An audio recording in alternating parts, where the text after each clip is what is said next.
Hello दोस्तों, स्वागत है आपका एक नए वीडियो में। मैं एडवोकेट हिमांशु स्वागत करता हूँ अपने YouTube channel legal aid with Himanshu. दोस्तों, बहुत लोगों का कमेंट आ रहा था कि सर हम वकील कैसे बन सकते हैं, इसके बारे में आप एक विस्तार से वीडियो बनाइए। तो अभी 2024 चल रहा है, आप एक अच्छा वकील देखिए, वकील कैसे बन सकते हैं, आपके पास नॉलेज होगी या आपके अगल बगल बहुत सारे ऐसे लोग मिल जाएंगे जो आपको नॉलेज दे सकते हैं। लेकिन मैं आज इस वीडियो में बताऊंगा कि आप एक अच्छा वकील कैसे बन सकते हैं, कि जिससे कि आप एलएलबी करने के बाद जब आप अपना ग्रेजुएशन कंप्लीट करें लॉ में, तो आपको आसानी से मतलब अर्निंग आपकी हो जाए, आपको बहुत ज़्यादा स्ट्रगल ना करनी पड़े। तो इस वीडियो में आज तमाम चीज़ों पे डिस्कस करेंगे कि हमें एक अच्छा वकील बनने के लिए कैसे-कैसे अपना करियर चुनना चाहिए, और अगर हम लॉ के फील्ड में अपना करियर बनाना चाहते हैं तो हमें कहाँ से चीज़ें स्टार्ट करनी चाहिए, और लॉ के फील्ड में हम हाईएस्ट पोस्ट तक कहाँ जा सकते हैं एज अ एडवोकेट। हम यहाँ आज सिर्फ एडवोकेट की बात करेंगे, वकील की बात करेंगे, ठीक है। और अगर आपको ये ना पता हो कि एडवोकेट वकील किसको कहते हैं, इसमें अंतर क्या है, तो ये भी मैं आपको अभी आगे बता दूंगा कि अधिवक्ता, वकील, ये तमाम जो टर्म्स हैं ये किसके किसके लिए यूज किए जाते हैं। तो अगर आप वीडियो पे फर्स्ट टाइम आए तो चैनल को सब्सक्राइब कर लीजिएगा, वीडियो को लाइक करिएगा, ज़्यादा से ज़्यादा शेयर करिएगा। सबसे बड़ी चीज़ दोस्तों, आप वीडियो को पूरा देखिएगा, तभी तमाम जानकारी आपको समझ में आएगी। तो दोस्तों, जैसा कि हमारे सामने 2-3 वर्ड्स आते हैं, अधिवक्ता जिसको कि इंग्लिश में एडवोकेट बोलते हैं, वकील जिसको कि इंग्लिश में लॉयर बोलते हैं। आखिर ये कौन-कौन से हैं और बैरिस्टर कौन होते हैं? जैसा कि आप गांधी जी के बारे में सुने होंगे कि वो एक बैरिस्टर थे। तो पहले इसको हम क्लियर करते हैं। देखिए, अगर आपने लॉ की पढ़ाई कर ली है, आप बन जाते हो लॉयर, यानी आप बन जाते हो वकील। अभी आप लोग ये सुनते होंगे ना कि वकील कोर्ट में केस लड़ता है। नहीं दोस्तों, वो गलत है। आप सिर्फ पढ़ाई करते हो तो आप बन जाते हो वकील, लेकिन जब आप जाके किसी कोर्ट में, बार काउंसिल में अपना रजिस्ट्रेशन करा के आप प्रैक्टिस करना स्टार्ट कर देते हो, आप बन जाते हो एडवोकेट, यानी अधिवक्ता बन जाते हो। और वही अगर आप साउथ अफ्रीका से जाके लॉ की पढ़ाई करते हो तो आप कहलाते हो बैरिस्टर, ठीक है।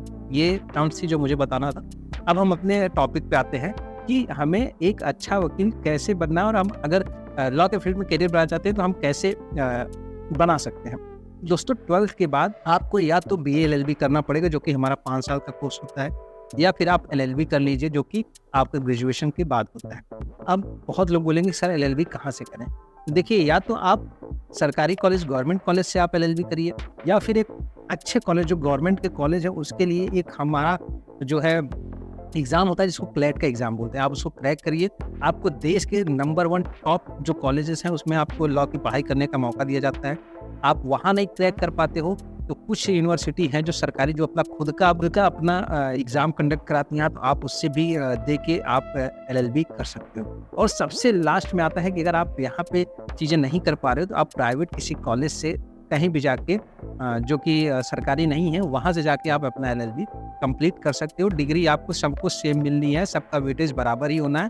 बट होता क्या है दोस्तों, जब आप सरकारी गवर्नमेंट कॉलेज से अपनी पढ़ाई करते हो तो आपकी डिग्री की वैल्यू बढ़ जाती है। लेकिन फिर मैं वही कहूँगा कि ओवरऑल वो डिग्री सिर्फ डिग्री है।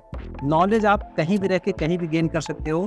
तो डिग्री की वैल्यू भले से लोगों के नज़रिए में बढ़ रही है, लेकिन उस डिग्री की जो एक्चुअल आप किसी एग्जाम में बैठते हो या फिर आपके अगर लीगली कोई चीज़ें आती है तो वो डिग्री इक्वल है। तो ठीक है, आप एलएलबी अपना कंप्लीट कर सकते हो।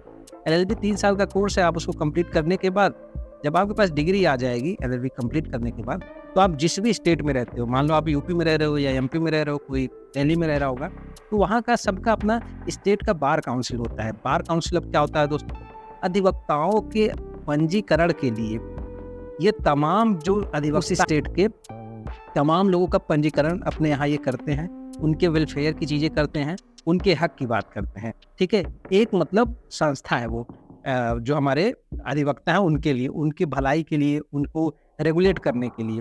तो जैसे आप यूपी के नागरिक हो, अगर यूपी में रह रहे हो तो आप यूपी का बार काउंसिल है, आपने अपना एलएलबी कंप्लीट किया, उसके बाद आपको यूपी के बार काउंसिल में जाके अपना रजिस्ट्रेशन कराना पड़ेगा एज ए एडवोकेट, कि आप अधिवक्ता बनना चाहते हो, और आप वहाँ जाकर रजिस्ट्रेशन करेंगे। जब आप अपने स्टेट के बार काउंसिल में अपना रजिस्ट्रेशन करा लेंगे, आपको 2 साल के लिए जो यूपी का बार काउंसिल है वो अधिकार दे देती है कि जाइए आप कहीं भी यूपी के किसी भी कोर्ट में जाके आप प्रैक्टिस करिए, ठीक है। एज एडवोकेट आप प्रैक्टिस कर सकते हैं, सिर्फ 2 साल का देती है। अब बहुत सारे लोगों के मन में आ रहा होगा कि हम तो लाइफ टाइम के लिए एडवोकेट बनना चाहते हैं, हमें सिर्फ 2 साल के लिए नहीं बनना है। तो दोस्तों घबराइए नहीं। उसके लिए क्या होता है कि आप इस 2 साल के अंदर ही आप एक एग्ज़ाम होता है जो कि पूरे भारत लेवल पे जो हमारी बार काउंसिल है, देखिए एक बार काउंसिल होती है जो स्टेट में होती है, एक होती है ऑल ओवर इंडिया जिसको बार काउंसिल ऑफ इंडिया बोलते हैं, वो होती है। मतलब हर स्टेट का अपना अलग, लेकिन उनके ऊपर एक है। जैसे आप सुनते हो ना, सबका हाई कोर्ट अपना अलग-अलग है, उसके बाद सुप्रीम कोर्ट सबसे ऊपर बैठा है, सबको रेगुलेट कर रहा है। तो आप 2 साल के लिए तो यूपी का, जैसे आप यूपी में रहते हो, यूपी का जो बार काउंसिल है वो 2 साल के लिए आपको परमिट देता है। लेकिन जब आप ऑल इंडिया बार काउंसिल का एग्ज़ाम देते हो 2 साल के अंदर, अगर आप उसको पास कर ले जाते हो, ठीक है? ओपन बुक एग्ज़ाम होता है, आप बुक ले जा सकते हो।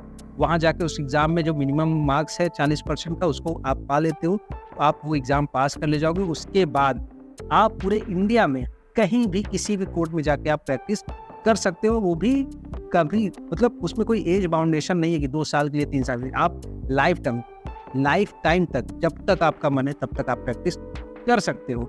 ये तो हो गया किसी भी हाई कोर्ट में जाके, किसी भी लोअर कोर्ट में जाके आप प्रैक्टिस करना स्टार्ट कर सकते हो। अब बहुत सारे लोगों के मन में ये सवाल आता है, देख रहे हैं उनके मन में भी सवाल आता होगा, सर ये बताइए, ये सब बातें तो सही है, हमें तो छोटा-मोटा कोर्ट में जाकर प्रैक्टिस नहीं करना है, हमें तो डायरेक्ट सुप्रीम कोर्ट में जाके प्रैक्टिस करना है। तो उसके लिए सबसे बड़ी चीज़ ये है कि पहले आपको अपने जितने भी लोअर कोर्ट है उसमें 5 साल एटलीस्ट हाई कोर्ट में आपको प्रैक्टिस करना पड़ेगा, एज़ ए एडवोकेट के रूप में वहाँ काम करना पड़ेगा। जब आप ये चीज़ें कर लेंगे, थोड़ा-सा आपके पास एक्सपीरियंस गेन हो जाएगा, क्योंकि आप ही बताइए कि आप जा रहे हो सुप्रीम कोर्ट में, आपको नए-नए, आप कुछ पता ही नहीं है, तो आप वहाँ क्या सस्टेन कर पाओगे, रुक पाओगे? तो नहीं। तो इसके लिए उन्होंने रूल बना रखा है कि आप कुछ टाइम तक पहले हाई कोर्ट, लोअर कोर्ट में प्रैक्टिस करके आइए एज़ एन एडवोकेट, उसके बाद आइए आप यहाँ सुप्रीम कोर्ट में, तभी आप चीज़ें यहाँ पे कर पाओगे। तो सुप्रीम कोर्ट में जब आप एडवोकेट बनना है, तो उसके लिए आपको वहाँ एक एग्ज़ाम होता है सुप्रीम कोर्ट का, उसको बोलते हैं एडवोकेट्स ऑन रिकॉर्ड। इसका एक एग्ज़ाम होता है, वो आपको देना पड़ेगा, और अगर आप वो एग्ज़ाम पास कर जाते हो तो आप सुप्रीम कोर्ट में लॉयर बन जाओगे, एडवोकेट बन जाओगे। तो सुप्रीम कोर्ट में एडवोकेट बन जाओगे, फिर आप वहाँ रह सकते हो। मतलब आप सबसे छोटी संस्था लेके सबसे बड़ी संस्था पे जाके प्रैक्टिस कर सकते हो एज ए एडवोकेट। और दोस्तों, अगर अर्निंग की बात करूँ तो सही मानो, सुप्रीम कोर्ट के जो अच्छे खासे लॉयर हैं, हाई कोर्ट के जो अच्छे खासे लॉयर हैं, क्रिमिनल लॉयर हैं जो, मतलब एक-एक दिन की उनकी फीस 20-20 लाख रुपए है। मतलब ये आप बातें डाइजेस्ट नहीं कर पाओगे। किसी प्रोफेशन में सबसे ज़्यादा अगर पैसे हैं, वो है हमारा लॉ फील्ड, यानी एडवोकेट जो है। आप जैसे राम जेठमलानी, ये सबका नाम सुनते हो ना, बड़े-बड़े इंडिया के जो केसेस हुए हैं, इन्होंने लिया। एक-एक दिन की फीस 30-30, 35 लाख रुपए थी। तो ये मान के चलिए कि अगर वहाँ तक आपका सपना है पहुँचने का, तो ये नीचे से ही स्टार्ट होगा। आपके अपने स्टेट के डिस्ट्रिक्ट कोर्ट से आप वहाँ सीखोगे, आप हाई कोर्ट में जाओगे, फिर इंडिया के किसी भी कोर्ट में जाके प्रैक्टिस करिए, तब जाके सुप्रीम कोर्ट में आप लॉयर बनेंगे। और उसके बाद फिर आप समझ ही सकते हो कि पैसा इतना ज़्यादा है, बस आपको काम सीखना है, काम आना चाहिए, आपको नॉलेज होनी चाहिए चीज़ों को, नाम बनाना है। देखिए, एडवोकेसी एक ऐसी चीज़ है दोस्तों जो नाम पे चलती है। एडवोकेसी ही नहीं, सभी चीज़ें नाम पे ही चलती है। डॉक्टर का भी देख लीजिए, डॉक्टर का भी जो हॉस्पिटल होता है वो नाम पे ही चलता है, वो डॉक्टर इतने अच्छे हैं। तो अगर आप एक एडवोकेट है, आपने ट्रस्ट बिल्ड कर लिया है, आपका नाम अच्छा है मार्केट में, तो आपके पास बहुत सारे केस आएँगे और धीरे-धीरे आपको उस ऊँचाई पे जाने पे कोई नहीं रोक। इस वीडियो में इतना ही दोस्तों। अगर आपका कोई डाउट हो तो कमेंट बॉक्स में लिखिएगा। तो मिलते हैं अगले वीडियो में, तब तक के लिए जय हिंद।